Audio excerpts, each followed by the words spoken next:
ప్రతిరోజు సామెతలలో మే 25వ తారీఖు సామెతలు 25వ అధ్యాయంలో ఉన్న 28 వచనములు. ఇవియును సొలొమోను సామెతలే. యూదా రాజైన హిజ్కియా సేవకులు వీటిని ఎత్తి వ్రాసిరి. సంగతి మరుగు చేయుట దేవునికి ఘనత. సంగతి శోధించుట రాజులకు ఘనత. ఆకాశముల ఎత్తును భూమి లోతును రాజుల అభిప్రాయమును అగోచరములు. వెండిలోని మస్టు తీసివేసిన ఎడల పుటము వేయువాడు పాత్ర ఒకటి సిద్ధపరచును. రాజు ఎదుట నుండి దుష్టులను తొలగించిన ఎడల అతని సింహాసనము నీతి వలన స్థిరపరచబడును. రాజు ఎదుట డంబము చూపకము. గొప్పవారున్న చోట నిలువకుము. నీ కన్నులు చూచిన ప్రధాని ఎదుట ఒకడు నిన్ను తగ్గించుట కంటే ఇక్కడికి ఎక్కి రమ్మని అతడు నీతో చెప్పుట నీకు మేలు కదా. ఆలోచన లేక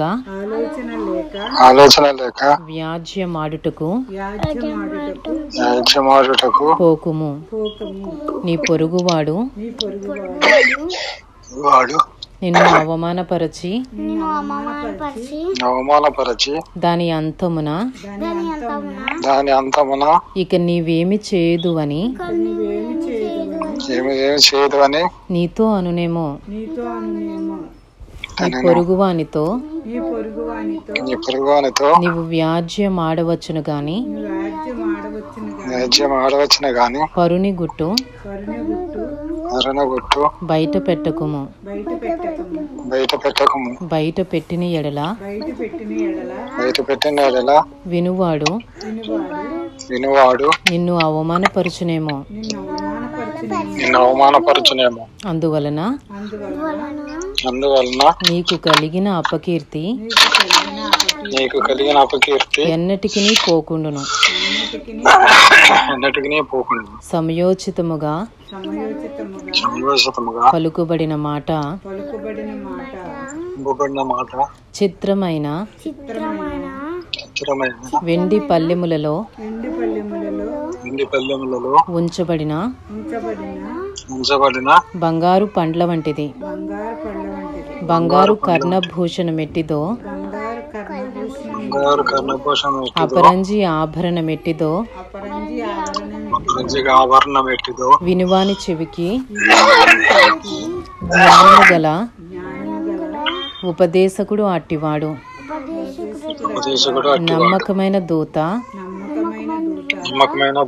తనను పంపువారికి కోతకాలపు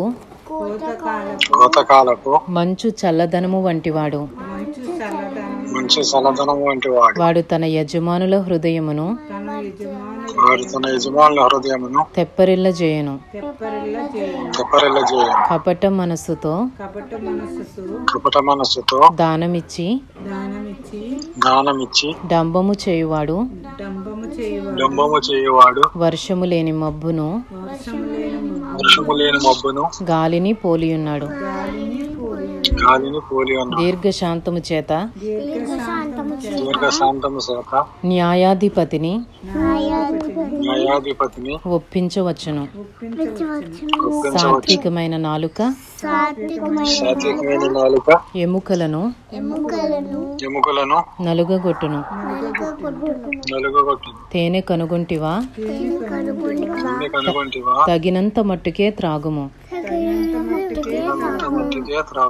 అధికముగా త్రాగిన ఎడల కక్కివేయుదువేమో. మాటి మాటికి నీ పొరుగువాని ఇంటికి వెళ్ళకుము. అతడు నీ వలన విసికి నిన్ను ద్వేషించునేమో. తన పొరుగువాని మీద కూట సాక్ష్యము పలుకువాడు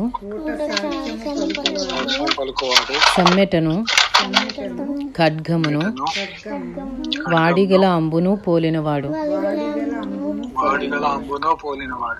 శ్రమకాలములో విశ్వాసఘాతకుని ఆశ్రయించుట విరిగిన పళ్ళతోనూ కీలు వసిలిన కాలుతోనూ సమానము. దుఃఖ చిత్తునికి పాటలు వినిపించువాడు చలిదినమున పైబట్ట తీసివేయువానితోనూ సురేకారము మీద చెరకపోయువానితోనూ సమానుడు. నీ పగవాడు ఆకలి గొనిన ఎడల వానికి భోజనము పెట్టుము. దప్పి గొనిన ఎడల వానికి దాహమిమ్ము. అట్లు చేయుట చేత వాని తల మీద నిప్పులు కుప్పగా పోయిదువు. యెహోవా అందుకు నీకు ప్రతిఫలమిచ్చును. ఉత్తరపు గాలి వాన పుట్టించును. కొండెగాని నాలుక కోపదృష్టి కలిగించును. గయ్యాలితో పెద్ద ఇంట నుండుట కంటే మిద్దె మీద ఒక మూలను నివసించుట మేలు. దప్పిగొనిన వానికి చల్లని నీరు ఎట్లుండునో దూరదేశము నుండి వచ్చిన శుభ సమాచారము అట్లుండును. కలకలు చేయబడిన ఊటయు చెడిపోయిన బొగ్గయు నీతిమంతుడు దుష్టునికి లోబడుటయు సమానములు. తేనెను అధికముగా త్రాగుట మంచిది కాదు. దుర్లభమైన సంగతి పరిశీలన చేయుట ఘనతకు కారణము. ప్రాకారము లేక పాడైన పురము ఎంతో తన మనస్సును అణుచుకొనలేనివాడును అంతే. ఇంతటితో సామెతలు 25వ అధ్యాయంలో ఉన్న 28 వచనములు పూర్తి చేయబడినవి.